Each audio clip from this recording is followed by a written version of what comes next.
Now let us again see the graphical displays and the changes in numbers once the patient actually starts participating in the process of breathing. Let us see initially when the patient is making no effort to breathe, we have set a respiratory rate of 12 and the ventilator keeps on delivering a respiratory rate of 12. Now let us see what happens when the patient makes an effort.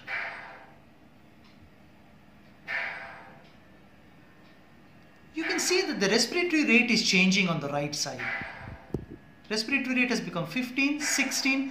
This tells you that the ventilator allows the patient to increase the respiratory rate if they keep making an effort.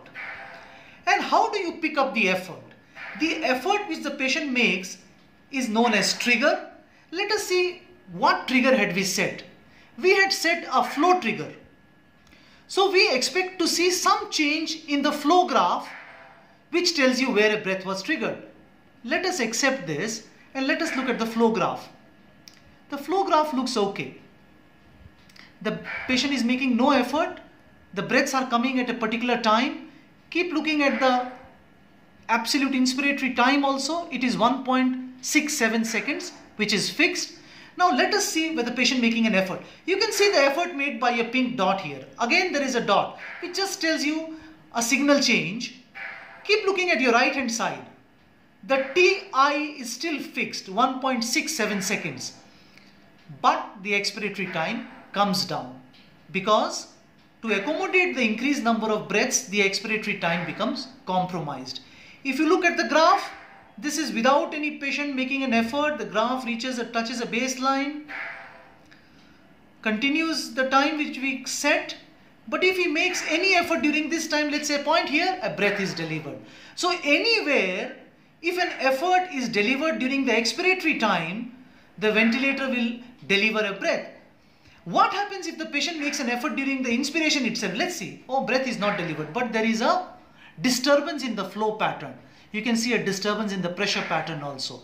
The pressure was rising, patient made an effort, pressure dropped. You can see again between this. Let's see what happens when an effort is made here. Oh, it distorts the pressure graph because the efforts are registered as a drop in pressure and here it is registered as a disturbance in cycling. There is an increased cycle. So the square wave pattern changes a little bit if an effort is made somewhere in the middle of inspiration. But there is no breath which is delivered because a trigger is registered only in the expiratory phase.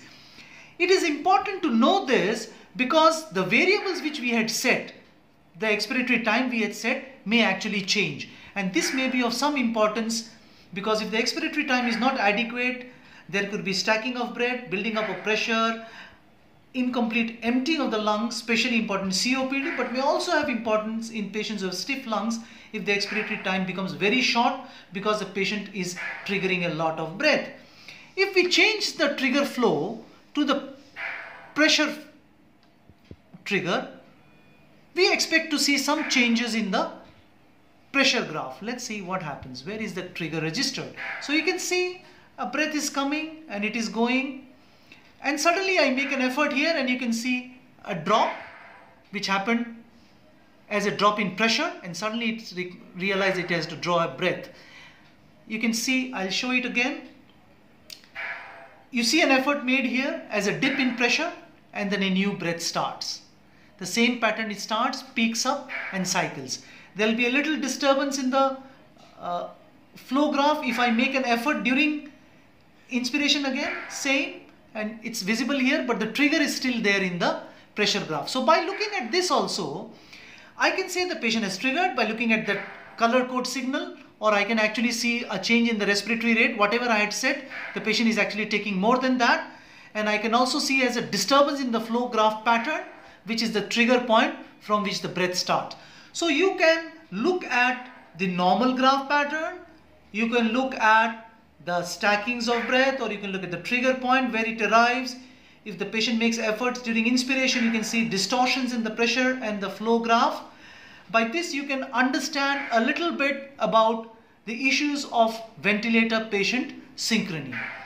The basic things, but just knowing a little bit more about how to identify the changes in the graph.